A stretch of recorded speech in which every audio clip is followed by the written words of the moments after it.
There's nothing worse than working on a bake and then finding it's stuck to your pan. And you can't always find baking spray around the world. So what do? You make my easy pan release. And make sure you watch to the end for my top tip on getting the perfect release every time. To your mixing bowl, add 109 grams, half a cup of a neutral oil, 103 grams, half a cup of shortening or an alternative.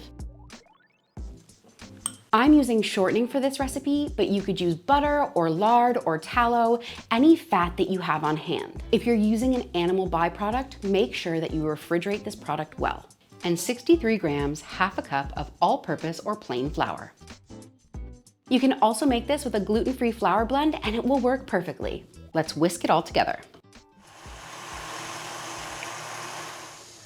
I'm going to give the sides a quick scrape to make sure all of the shortening has broken down. You can make this by hand or with a hand mixer, but a stand mixer makes quick work of it. If you're doing this by hand, I'd recommend heating up your shortening before you start mixing it together. That way you don't have any lumps, but the mixer breaks right through them. Now that it's nice and smooth, it's ready to use.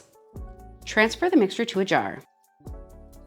This will last for up to 9 months in the refrigerator. But of course, if you're using those animal products, take note of the expiry date on your packaging because you don't want your pan release to go off. And I find the best way to use this is with a pastry brush. It's especially great when using these little fiddly molds that are very hard to flour. But you can use this anywhere you'd use parchment paper, like a springform pan, or anywhere you'd need to flour and butter a dish before baking. And look how easy these pastry-bottomed bocconotti fall out of the tins. If you're looking for some baking inspiration, check out my desserts playlist here. And if you enjoyed this video, I'd really appreciate you hitting the like button or leaving a comment down below. It lets YouTube know this video is valuable and sends it out to other people. Thank you so much for watching, and I'll see you next time.